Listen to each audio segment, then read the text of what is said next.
following subject matter is real and only intended for mature audiences. Discretion is advised. People are dead after deputies say a man went on a shooting rampage.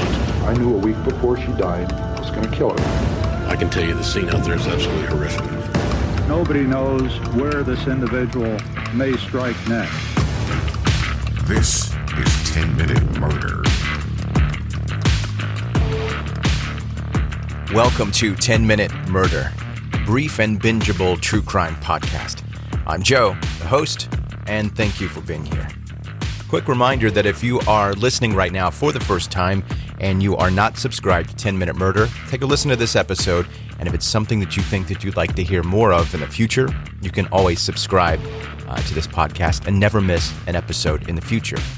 Also, the 10-Minute Murder YouTube channel. I'm getting more and more content uploaded there for you to actually watch instead of just listen if you want to do that. So you can go to YouTube and subscribe. Now, all the episodes aren't going to be there. You will find all the episodes where you're listening right now. But on YouTube, you're not going to find all of them, just the most recent ones.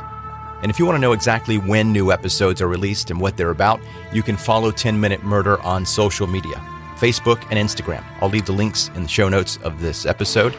And just as easy, you can go to Facebook or Instagram and type in 10-Minute Murder, and it'll pop right up. But I post visuals there that go along with the episodes and let you know what people look like, what the scenes look like, and the locations as well. Nothing gross or graphic, but you can see it all there on Facebook and Instagram. And now to today's story. The metal community was shocked to its core on December 8th, 2004. That day was difficult enough for many of those in the music community as it marked the 24th anniversary of John Lennon's death. But nobody was ready for history to repeat itself when Pantera and Damageplan guitarist Dimebag Darrell was shot and killed on stage in the middle of his band's performance.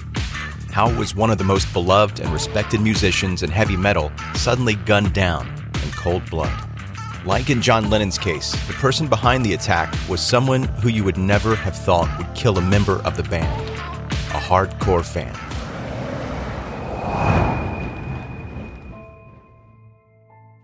Darrell Lance Abbott was born August 20th, 1966 in Ennis, Texas, into a musical family, as his father Jerry was a country and western songwriter and producer. His older brother Vinny had been born 2 years earlier, and even though the brother's parents divorced in 1979, after 17 years of marriage, Darrell and Vinny had a happy childhood. The two stayed with their mother most of the time, Carolyn, and she supported their son's musical endeavors. The same with their father Jerry, who Darrell was with every Wednesday and Thursday, learning notes of different songs. Darrell's journey with the guitar started when he was 12. His brother Vinny was getting pretty good with the drums and didn't let his younger brother play with them anymore. As a result, Darrell told his father, "I gotta have an instrument to play. Get me a guitar." And a guitar he got. Even though Darrell did not yet know how to play the guitar, he proudly stood in front of the mirror with Ace Frehley makeup on, holding his Les Paul-style Hondo guitar. However, just a month later, Darrell asked his brother to jam and started riffing Smoke on the Water. The two brothers played for 6 hours. Vinny later said that music was the incredible bond that made him and Darrell inseparable. As Darrell became more and more serious about playing the guitar, he started to enter local guitar talent competitions, and he won a bunch of them. So many, actually, that it wasn't fair for everyone else, and they just made him a judge so he wouldn't compete against other people anymore. Nobody else stood a chance against him. However, in one of these competitions in 1982, Darrell won an instrument that would eventually become his signature guitar, a maroon Dean ML. It wasn't really love at first sight, though. Darrell actually sold the guitar to his friend, Buddy Blaze's bandmate, but Buddy eventually made an exchange that took possession of the ML. He made extensive changes to the instrument, replacing the hardware and painting it blue and black with a lightning bolt finish. Buddy returned the ML to Darrell in 1987, who initially did not know that the instrument was the one that he had won 5 years earlier. Nevertheless, this time he fell hard for it. The guitar became his go-to and was later dubbed the Dean from Hell. Long before being reunited with the guitar, Darrell had co-formed heavy metal band Pantera, along with his brother, drummer Vinnie Paul, and Terry Glaze on rhythm guitar. The original lineup also included Donnie Hart as the lead singer and bassist Tommy D. Bradford. However, in 1982, Donnie left the band and Terry became the group's lead vocalist, leaving both lead and rhythm duties to Darrell. Later that year, Tommy also departed and was replaced by Rex Brown. Pantera originally had a glam metal style and was image-conscious, taking inspiration from Kiss, Van Halen, and Judas Priest. The members of the band wore spandex, makeup, and hairspray when on stage. When Darrell was 16, the band released their first album, Metal Magic, produced by the Abbott brothers' father, Jerry Abbott. Eventually, Darrell and Vinnie wanted to move towards a heavier sound with their music, taking influence from bands like Metallica and Slayer. And that didn't sit right with Terry, who left his place as vocalist in 1986. He was replaced by Phil Anselmo later that year. The new vocalist was followed by the key turning point for the band, their major label debut, Cowboys from Hell, in 1990, in which the band left behind its glam metal influences in favor of mid-tempo thrash metal dubbed Power Groove. Pantera played close to 200 shows supporting the album over the course of 2 years, Darrell quickly gaining a reputation as a wild figure on tour and a heavy drinker. Still, he was said to be one of the nicest guys in the world and was everyone's best friend. When the band's second major label album, Vulgar Display of Power, was released in 1992, Pantera made its mainstream breakthrough. The band was thrust to the forefront of the metal scene alongside veteran bands Darrell and his brother had been looking up to. At this point, Darrell felt like he needed a new name, and so he adopted the stage name Dimebag Darrell. The name originated from the fact that Darrell never held more than a dime bag, or $10 worth of cannabis at one time. Unfortunately, as soon as Pantera found its place as one of the most popular heavy metal groups of the 90s, it began to self-destruct. The band's vocalist Phil had started behaving strangely and distancing himself from the others. Just 2 months after the release of the Great Southern Trendkill in 1996, on July 13, Phil overdosed on heroin, which he had been using to self-medicate for his back pain.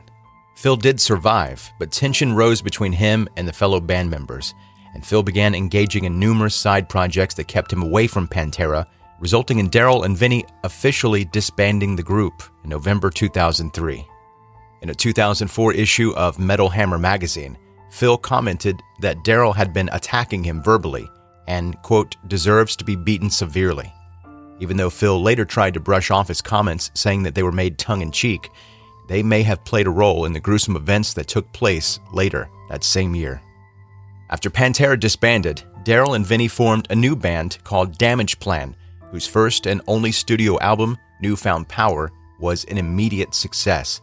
The band spent much of its 2004 on its Devastation Across the Nation tour, and on December 8th, Darrell was getting ready with his brother for the performance he did not know would be his last. The two brothers were warming up on the side of the stage like they always did. They only had 2 shows left before returning home for Christmas. And wanting to make it a good show, Darrell and Vinnie had their own special code word for letting it all hang out and have a good time: Van Halen. Those were the last 2 words Darrell ever said to his brother before heading onto the stage. A minute and a half later, everything was over. In the crowd inside Alrosa Villa Club in Columbus, Ohio, was a 25-year-old former U.S. Marine named Nathan Gale.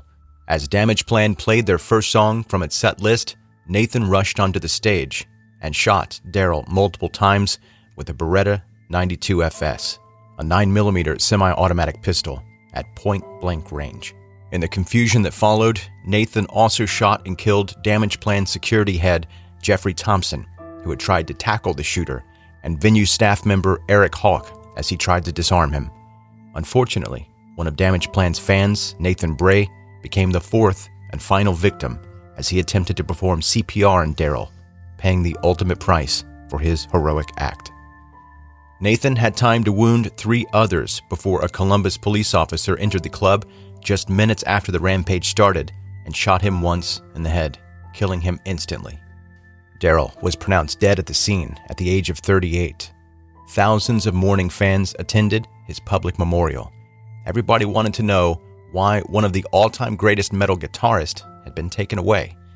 When authorities and others interviewed those who knew Nathan Gale, a strange world of the deranged fan started to reveal. According to those close to him, Nathan had been a huge fan of Pantera.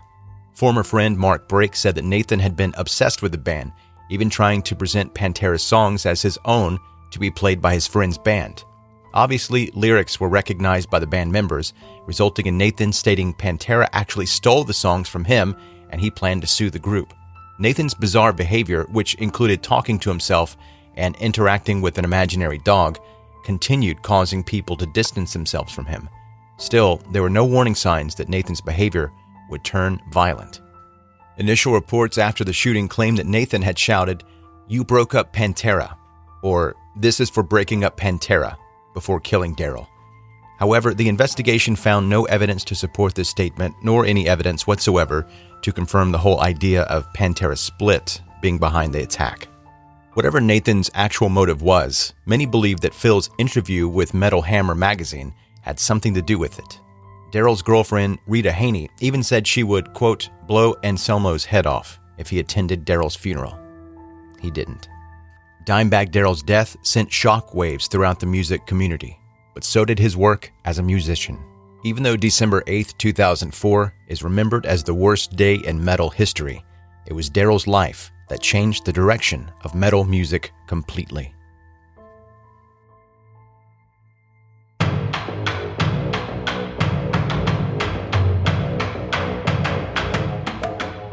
That is today's 10-minute murder. Brief and bingeable true crime. Thanks for listening today. And if you are brand new to this podcast, and that's the first episode you've ever heard, and you'd like to hear more in the future and get caught up on all the other episodes, make sure you subscribe. Hit subscribe. Sometimes it says subscribe. Sometimes it says follow or collect or, whatever it says. Just push that button that makes sure that you get all the episodes so that you don't miss any in the future. Connect with 10-Minute Murder on Facebook and Instagram. The links are in the show notes of this episode, or you can type in 10-Minute Murder into the search bar and it'll pop right up. Thanks for listening to 10-Minute Murder. Have a good night.